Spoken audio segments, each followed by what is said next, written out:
This is an interview with Mrs. Margaret Hertz, born Margot Stern. The interview is taking place in Floral Park, New York, Queens County, United States of America. The interview was January the 12th, 1997. My name is Kathleen Moran.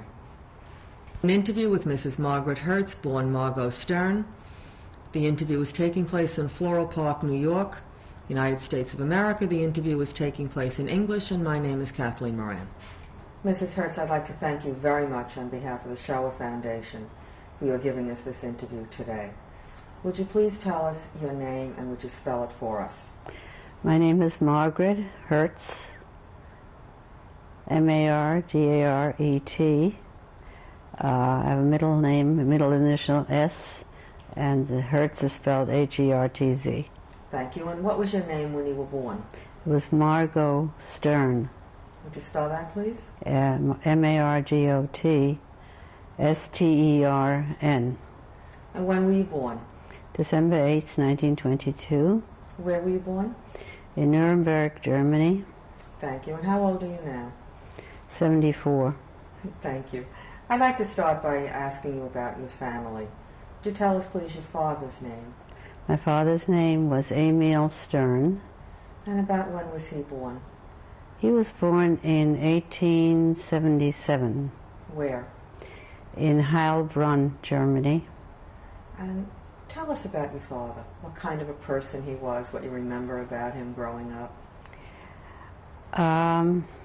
He was a very nice man, most of the time very gentle, but he had a temper, which he showed occasionally. He was a tall, very good-looking man. He was close to 50 years when I was born, so he married late, and I was the only product of that marriage.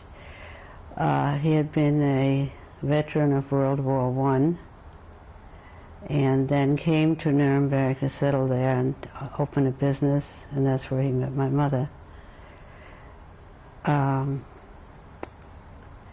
He liked music. He was an avid reader, belonged to some kind of social club, and that had a library. He always brought home books, and when I got older, he brought books home for me to read, and that's about all. He was a very intelligent man, but not with a great deal of schooling. I think he finished what was called the gymnasium at the time. But he was very interested in reading and in reading the newspapers and keeping up with what was going on in the world. And he was a great family man. He was devoted to his family. Where was his family from originally? He was born in a town called Heilbronn, which was in southern Germany, and his parents lived there, and I think they had lived, even the previous generation had lived there, and he was one of 9 children. During World War I, he served in the German army? Yes. He served in the German army. Did he tell you anything about his wartime experiences? He probably did, but I don't really think I remember very much. He was very proud. He was a very proud German at that, early time. But he learned differently later on. And what was your mother's name? My mother's name was Gabriella. She called herself Ella Ullman, U-L-L-M-A-N-N. And when was she born? She was born in 1889. And where was she born? She was born in Nuremberg, Germany, same place where I was born. Tell us about your mother, what kind of a person she was. She was a very positive person. She was always optimistic. No matter how bad things got, she could see something good in things. She had a great sense of humor. She was very social. She had lots of friends. She was also an intelligent person, and she, during World War I, served as a surgical nurse.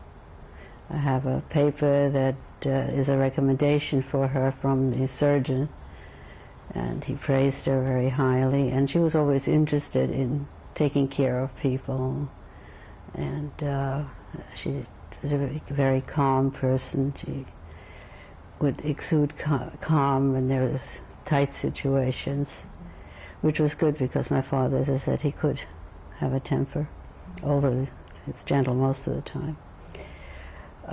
They married late, so I was the only child.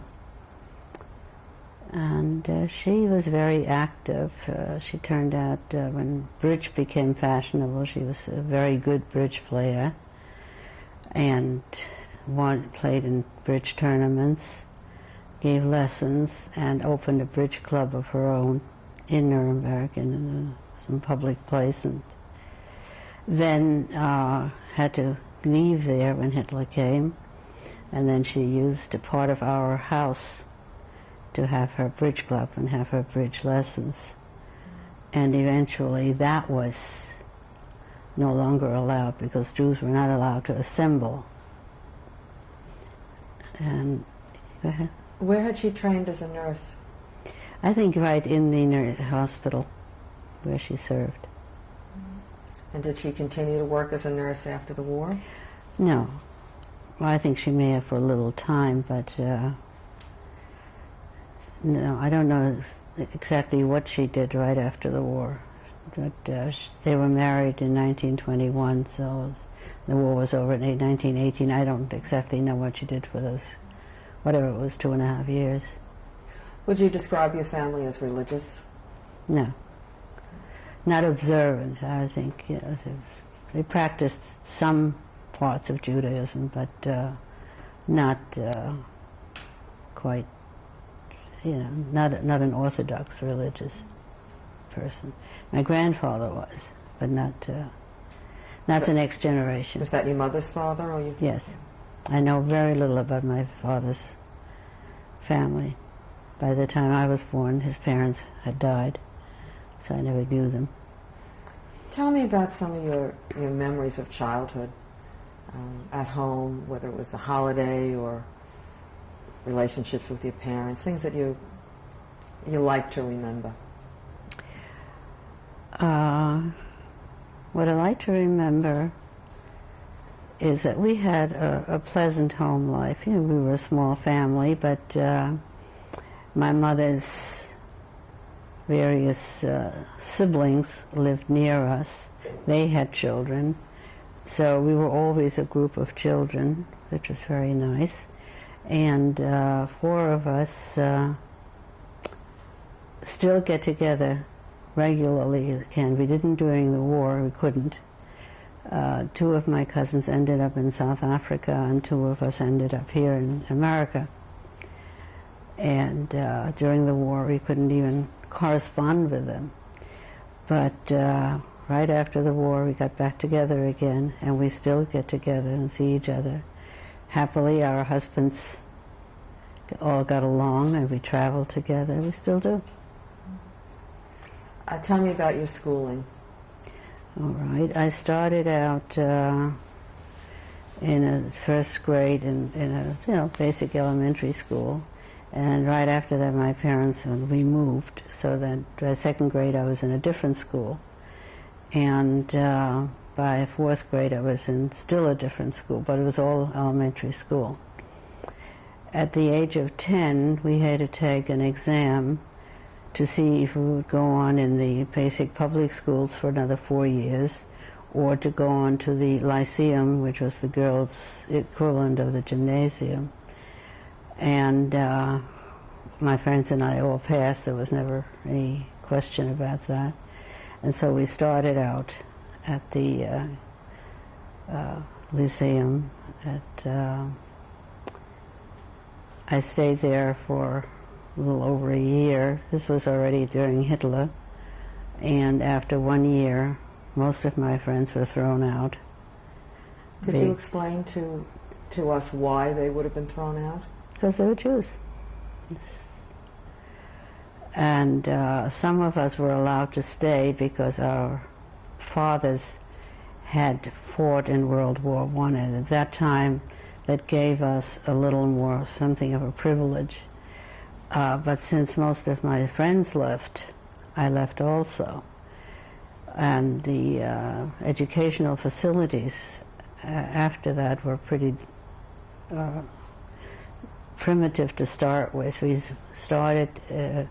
started to use an Orthodox Jewish school, a very small one, and we all started out there.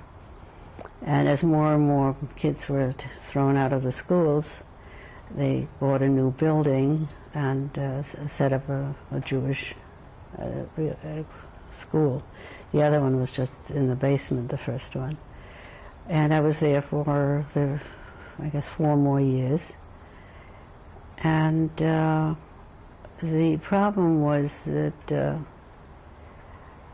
it was hard to get an education because of Hitler. The teachers came and left. You know, they'd hire a teacher, next year the teacher would emigrate, and they'd hire a different teacher. I think I must have had 6 French teachers during that time, and the same thing in other subjects. So I felt, you know, without the continuity, I didn't get much of an education.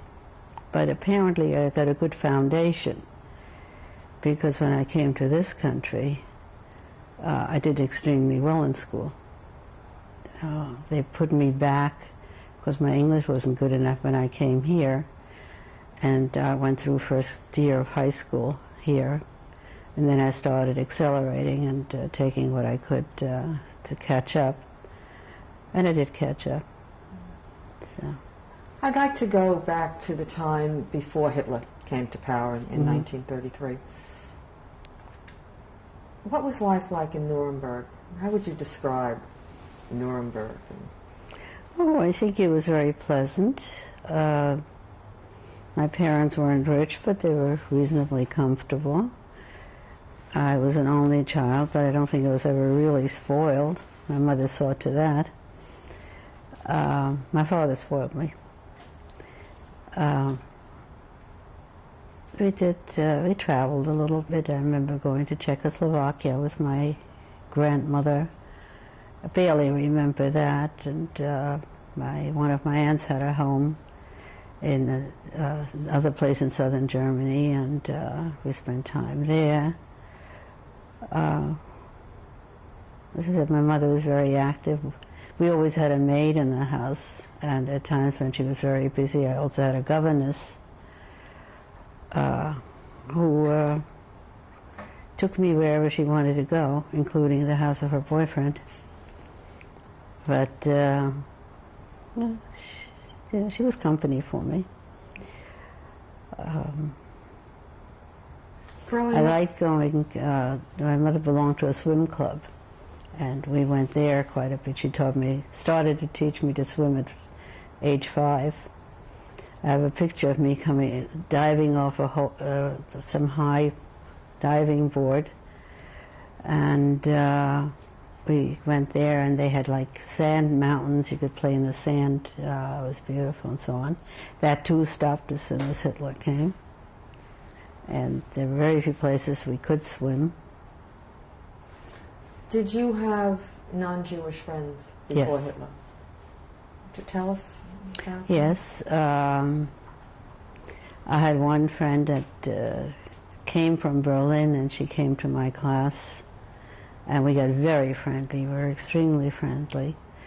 Her father, I think, was Jewish, but the parents were divorced, and she was living with her mother, who was not Jewish.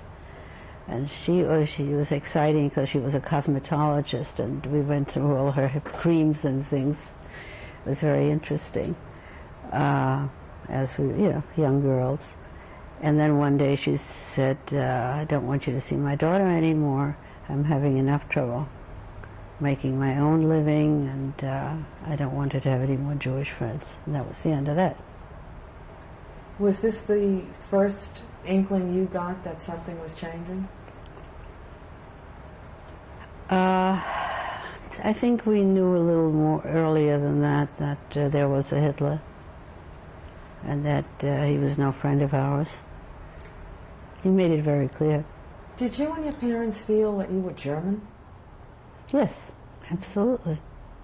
So how did you feel now that the Nazis are coming in power and they are separating the German Jews from being German? At the time, I don't know that I realized that it was going to be a major change, because things happened gradually. And you kind of accepted one thing, you complained about it. I certainly complained that I couldn't see my friend anymore, or that I was thrown out of the swim club and so on. But it was gradual. Everybody was complaining. All the Jews were, my parents' Jewish friends, everybody was worried. But I was a child, so I don't think it made such a strong impression on me. I knew I was supposed to hate Hitler, so that wasn't difficult. But I don't remember worrying about it. My parents did. I didn't. How did you feel when you made the decision to leave the Lyceum? I'm sorry? When you had the opportunity to stay in the Lyceum because your father... I see. And you decided to leave. How did you feel about having to leave the school that you've been so comfortable in? I wasn't that comfortable. I'd only been there a year. Only been there a year. And it became less comfortable when my friends left. So it was, for me it was much nicer to go where my friends were. So I don't think that was... I was not a scholar at the time. What other restrictions do you remember in these early days, 33, 34, 35? Schools? Schools, public places. You couldn't go into libraries. My father's business what kind of a went down business the was drain. he in at that time? At that time, he was running some kind of credit agency or something like that. And how was he affected by? He didn't take it too well. He didn't like being retired. So he was forced to turn He over was his forced to, business. yeah. So that was hard. My mother kept very busy. She not only ran the bridge club, but my aunt, her sister, left very early, died after 1933, and she'd had a very fancy lingerie business, all handmade, hand-embroidered lingerie. And it was a well-running business, so my mother took it over. My aunt had a very nice store, the store that she couldn't use, they wouldn't let her use the store, so she transferred that to home. So by the time we had all this, our house was pretty crowded. She had 2 seamstresses working there, and the bridge club and the bridge and so on. It was not what you'd call a private house. And that, I think probably I resented some of the people all the time, having to be dressed all the time and that sort of thing. Did you ever resent being Jewish? No. No, I think that we did, I did go to a temple, and I think you were told all the time you had to be proud to be a Jew, and I went through a religious school. I was confirmed just before we left Germany, so I never had any doubts about being Jewish or any regrets about being Jewish. What was the name of the temple that you went to? I think that it probably, I don't know of a name. It was the Nuremberg liberal synagogue. And do you remember who the rabbis were? Mm-hmm. Can you tell us? Yes, the older rabbi, there were 2. The older rabbi, his name was Dr. Heilbrunn, and he was an authority and an authoritarian figure. And then they took a second rabbi, a younger man, whose name was Andorn, and I liked him a lot. He was young. I got a crush on him. He was married, but and he didn't know I had a crush. But some of us girls all had crushes on him, had a crush on him. And Dr. Hartbrunn ended up in New York eventually with his wife and son and daughter. We knew them. And the son was killed in World War II, fighting for the American Army. That kind of was hard on them. The other one, Dr. Andorn, as far as I know, fled to Holland when Hitler came. Not right away, but after a while. And apparently tried to help the Jews in Holland, but eventually he was deported and killed. So his wife, however, survived, and she just died recently.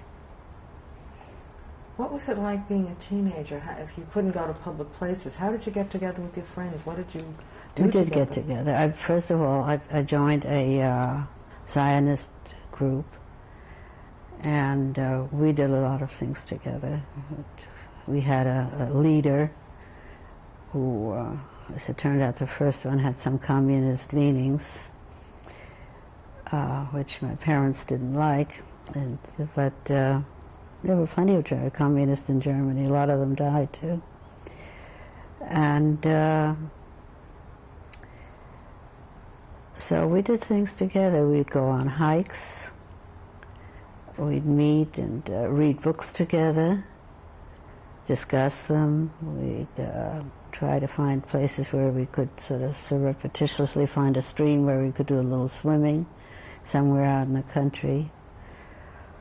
We went to temple together. So I had a social life. And then we had smaller groups of girls that we formed little clubs, and we went to each other's houses. And I wouldn't say that was, it was bad that we couldn't do some of the things, but we had substitutes for some of them. What was the name of the group that you belonged to? Habonim.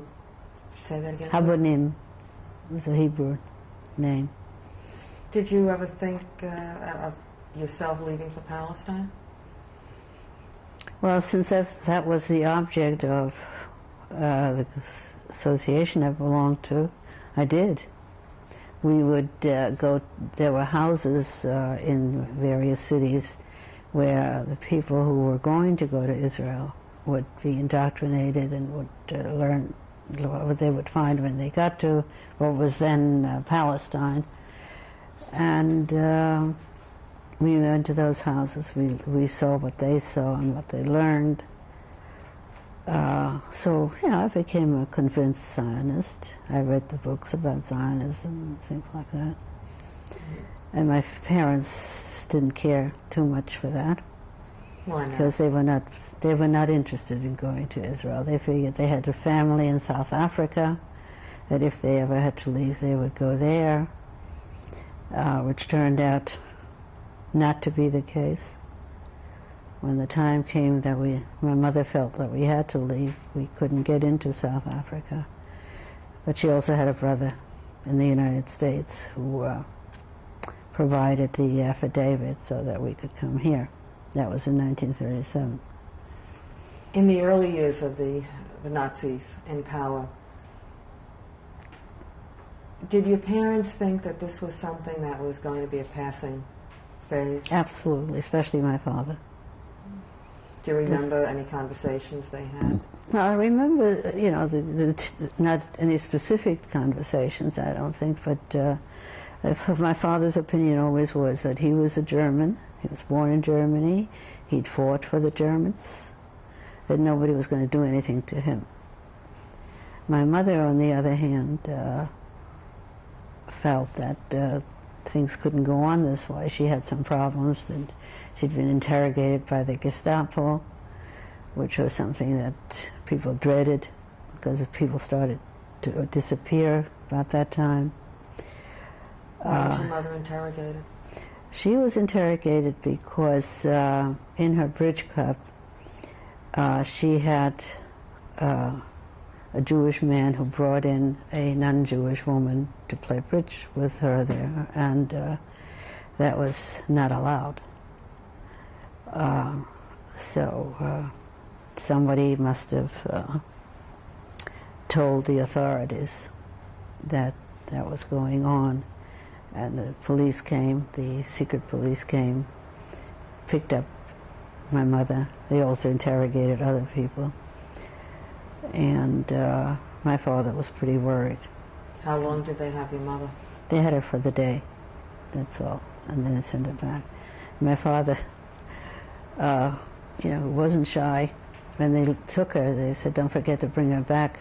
And my mother heard that, and she said, "My God, now I'm really going to be gone." It was a little remark that she didn't think he should have made. That I remember very well. How did you feel? Were you afraid? I was pretty scared. You came from Nuremberg, which was certainly the center of the Nazi propaganda Right. mill. Do you remember any of the rallies? Yeah, Nuremberg was the city where they held the Nazi conventions. And the route of the parade was right past our house.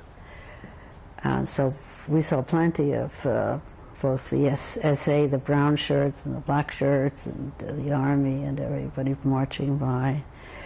And after the first one, we always went away. Why? What happened during the first one? Nothing happened. It's just that there were too many Nazis around. In fact, on my way home from school, I always had to go past the what they call the Parteihaus, where the party, especially the brown shirts, the SA, that was their headquarters. And we always made a big circle around that. So as far as the conventions were concerned, we didn't see any more of them because we just left for that period of time. Thank you. We'll pause now to change the tapes.